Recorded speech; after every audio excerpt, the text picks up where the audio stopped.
नमस्कार मंडळी, मी अपर्णा. खूप दिवसापासून असं वाटत होतं का हा व्हिडिओ तुमच्यासमोर मी शेअर करावा, एक गोष्ट शेअर करावी का वेळ, टाईम ही किती महत्त्वाची असते हे आपण शाळेपासून ऐकत आलो आहोत. आपल्याला आपले गुरुजी किंवा शिक्षिका आपल्याला नेहमी ही गोष्ट म्हणत आले की तुम्हाला ही गोष्ट तर माहितीच असेल का विद्यार्थ्याला किती इम्पॉर्टंट टायमाचं महत्त्व असते. जर त्याची ट्रेन सुटली आणि त्याचा ट्रेन सुटल्यानंतर असं होऊन जाते का त्याला नंतर परत ती ट्रेन मिळत नाही किंवा लेट ट्रेन मिळते आणि त्याच्यानंतर त्याच्या आयुष्यातला मोठा दिवस तो गमवून बसतो. म्हणजेच त्याची इम्पॉर्टंट एक्झाम, परीक्षा. हे तर स्टोरी आपण भरपूर ऐकलेली आहेत, मी काय असं लांबवत नाही त्या गोष्टीला. पण मुद्दा असा आहे का टाईम म्हणजे काय? तर टाईम ही अशी गोष्ट आहे ना, कधी परत मिळत नाही आपल्या आयुष्यामध्ये.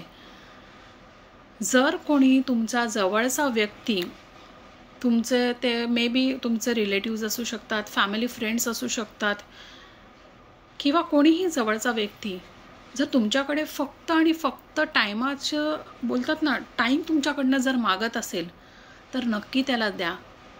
भले तुम्ही त्याला सोल्युशन नका देऊ, पण जर तो समोरनं तुमचा टाईम मागत असेल तर त्याचं ऐका जरा तुम्ही.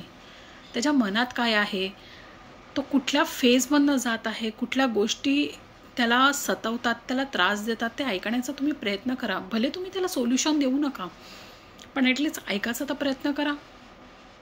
त्याच्यावरनं आपाप सोल्युशन निघून येतेच कुठे ना कुठेतरी. जर आपलाच जवळचा व्यक्ती जो सारखा सारखा आपल्याला बोलत असतो का रे मला असं झालं, अमकं झालं, तमकं झालं, आणि आपण काय काय वेळेस ना काय होऊन जातो का, हे बघा आपण पण डे टू डे लाईफमध्ये आपण पण बिझी असतो, तर आपण काय काय गोष्टींना असं थोडंफार इग्नोर करतो. आणि तो जो व्यक्ती आहे ना, तो आपल्या आयुष्यातनं जेव्हा कायमस्वरूपी निघून जातो ना, तर परत तो येत नाही, परत ती टाईम येत नाही. नंतर आपल्याला एकदम हुरहुर आणि एक असं ना चुकचुक ते मनामध्ये, एक सुईसारखं, टाचणीसारखं, का आपण त्या व्यक्तीला का टाईम देऊ शकलो नाही. त्यांनी त्याच्या आपल्या आयुष्यातले फक्त त्यांनी 5 मिनटं किंवा 10 मिनटं मागितले आणि ते आपण देऊ नाही शकलो त्याला. ही नेहमी असं टोचत असते तो गेल्याच्या नंतर. म्हणून मी तुम्हाला मंडळींना तुम्हाला एकच रिक्वेस्ट करते का आपल्या आयुष्यामधले जे आपले जवळचे आहेत, जे आपलं खरंच आपले जे वेलविशर आहेत, आपल्याबद्दल खूप चांगलं आपल्याला म्हणजे बोलतात ना, आपल्याला चांगलं मानतात, चांगलं समजतात, आपल्याबद्दल चांगलं विचार करतात, अशा व्यक्तीला नक्कीच तुम्ही टाईम द्या. तुम्ही काय आणि मी काय. कारण का मी परत परत तेच बोलते का तो व्यक्ती आपल्या आयुष्यातनं गेल्याच्या नंतर आहे ना, तो व्यक्ती पण परत येत नाही आणि तो टाईमही परत येत नाही आहे. लोक येतात, लोक जातात, नो डाऊट. हा पूर्ण नियतीचा नियमच आहे. आपल्या आयुष्यात माणूस येणार, जन्माला येणार, जगणार आणि एक दिवस जेव्हा त्याची वेळ आली तेव्हा तो त्याच्या प्रवासाला तो नक्कीच जाणार कायमचा निघून. पण ह्या प्रवासामध्ये जो मधला भाग आहे ना आपला आयुष्य जगण्याचा, तर तुम्ही फुल अशा पद्धतीत जगा का ती आठवण नेहमी सुंदर पद्धतीत राहील. अशी आठवण नका कायमची तुम्ही काय ना मी काय करून ठेवू आयुष्यामध्ये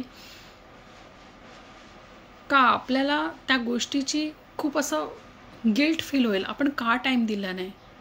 नो डाऊट हे कलियुग आहे. ह्या कलियुगामध्ये ना, जनी सर्वसुखी असा कोण आहे, विचारे मना तुझी शोधूनी पाहे.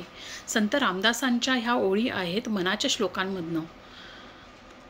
तर ह्याच्यामध्ये कोणीही सुखी नाही आहे. गरीब माणूस असो किंवा श्रीमंत माणूस असो, सगळ्यांना मरण हे आहेच आहे. पण ते यायच्या अगोदर जो आपला पिरियड आहे जगण्याचा, त्याच्यामध्ये एकामेकांबरोबर तुम्ही खरंच ज्या व्यक्तीला तुम्ही ट्रस्ट करतात, जो व्यक्ती ट्रस्टवर्दी आहे, त्याच्याबरोबर टाईम स्पेंड करा. Time is money, I know. हे सगळं आपण ऐकलेलं आहे. खरंच ह्याच्या एकदा निघून गेल्यावर नंतर ना हा टाईम कधीच येत नाही. सो प्लीज मी रिक्वेस्ट करते का तुम्ही तुमच्या जवळच्या व्यक्तींना टाईम देण्याचा खरंच प्रयत्न करा.